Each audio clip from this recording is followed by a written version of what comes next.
Okay, Senate Bill 4, a bill for an act relating to government. And with the stroke of the governor's pen, Senate Bill 4, funding Honolulu Rail, became law. Is now law in the state of Hawaii as Act 1. Congratulations to all.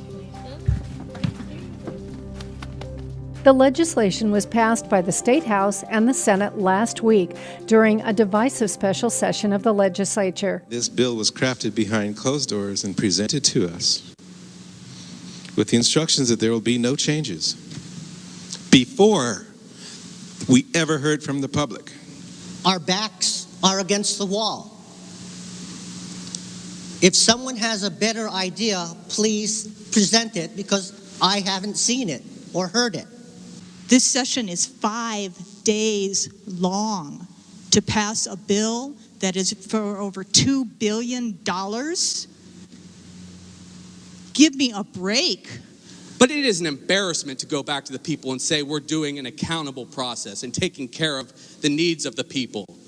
We could do so much more for people. The bill garnered a great deal of opposition from neighbor islands, where the plan to increase the hotel room taxes across the state to pay for the City and County of Honolulu project did not sit well. On Hawaii Island, property taxes on hotel and resort properties were raised by 6.5% just 2 months ago by the county.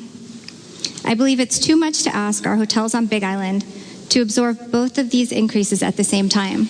And for that reason, I must vote no today. There was no need to raise the TAT for the neighbor islands. I also felt this project needed a timeout to avoid cutting off the wrong part of the economic anatomy from the wrong patient. In this case, the neighbor islands was the wrong patient.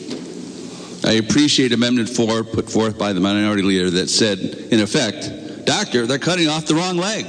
Do not throw good money into the black hole. So if the sergeant of arms want to put me in jail, go ahead. I want some. So he wants me to go outside now. Is he going to bring me to jail? Okay, thank you very much. If I don't complain, is he going to drag me out? Thank you very much. So everyone was allotted a 2-minute He says limit. I have to leave. Yeah. Let's go. Yeah. Let's go. Well, the 2 minutes, your 2 minutes is up. Okay. Thank you very much. Am I living in China or am I living in Hawaii? Governor David Ige live streamed the bill signing on Facebook. We did work over the weekend to complete the final legal review and policy review of Senate Bill 4 of the first special session of 2017.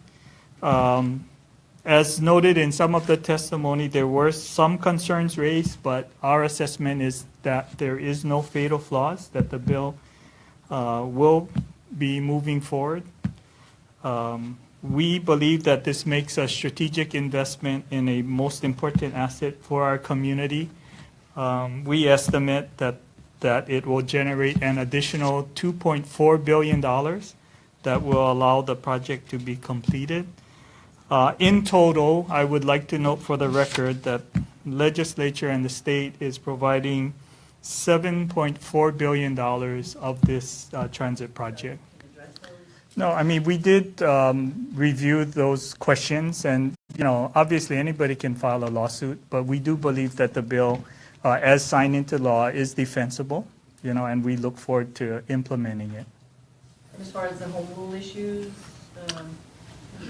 you know, all I wanted to add about that was just the fact that I think the legislature really did a good job of establishing a record that explained what was their rationale for why they were asking for what they wanted and why they put what they included in the bill. And that includes the portion about having 4 appointees sit as non-voting members on the board. I think it introduces an amount of accountability that's helpful. Governor, going forward, something became glaringly clear that there was a lot of TAT that the state and the counties, you know, through their property taxes and their zoning measures, aren't collecting. Should the state take the lead? Are you going to wait for the counties to come up with the Airbnb taxes? Or you know, we continue to work with Airbnb and other similar vacation rental platforms to ensure that appropriate taxes are paid and collected. So we continue to have that dialogue. We believe that we can implement through voluntary discussions, and we are hopeful to be able to conclude that. Just as we began to collect for Amazon, we do believe that we can arrive at a similar accommodation for Airbnb. Obviously, if we can get consensus on legislation, then that would also be a good thing to have. But we do believe we have the authority today to collect the taxes. Did it surprise you that something to the tune of $500 million is not being collected through TAT? Well, I mean, I think that there have been various estimates about what the lost revenue is. It's really uncertain at this point in time, and we, continue to negotiate and work with all platform providers to get them to voluntarily collect. Again, our concern is that we want to ensure that that there is appropriate information provided that allows us to verify that it meets county zoning and permitting requirements at the same time that it's providing the services. If you don't get agreement with Airbnb, will you be looking at another bill, you think, next session? No, I mean, we won't. We intend to have discussions again with the providers, and if we can come to consensus and agreement, we'd be submitting something. And in your initial remarks, was that what you were referring to, the Airbnb issue, when you said? No, it wasn't. What we are really talking about, and what I heard loud and clear in the testimony provided to the legislature, is a feeling that the counties need more support, more fiscal support. I recognize that. I do know that Hawaii County, for example, had to increase property taxes to balance their budget. And what I'm committed to is having the conversation about roles and responsibilities. I continue to say, remember, most jurisdictions, property taxes go to pay jails and schools and community hospitals. And in the state of Hawaii, we get $0 from property taxes for all of those functions. So I think the whole conversation about the TAT and apportionment and fair sharing with the county really needs to look at all of those things. What are the responsibilities and roles that the counties have? What are the responsibilities and roles, and most importantly, costs that the state bears, and what's in a fair apportionment of the transit accommodations tax?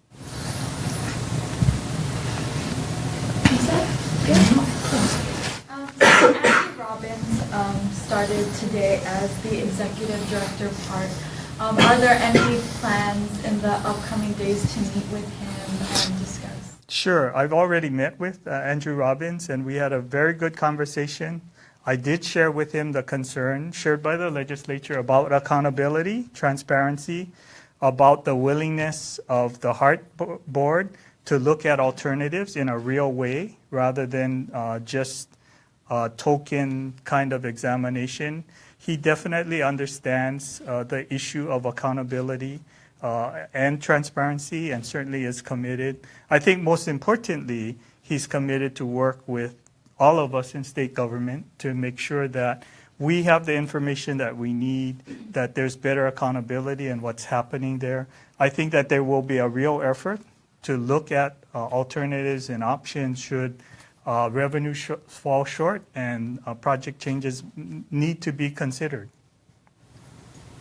Governor, you're an engineer. Yes. 20 columns per mile, 10 guideway extensions. I mean, we're talking cost overruns for the last 4.2 miles. I mean, it's reasonable to think. Well, we are committed, and the legislature, and I think this legislation provides increased accountability and transparency on the project. Part of the question raised about home rule was really focused on the notion that the legislature wanted more direct involvement with the HART board so that they can get access to information, they can pose questions. They can't vote on measures, but clearly they will be in a better position to raise questions and get answers. So that's the first part. Second part of accountability deals with the legislative auditor and ensuring that he's involved with examining the costs and expenditures of the board, and then making recommendations both to administrative agencies, DAGs and Budget and Finance as we implement the law, as well as back to the legislature to ensure that the commitment that is expressed in Senate Bill 4 for increased accountability is implemented.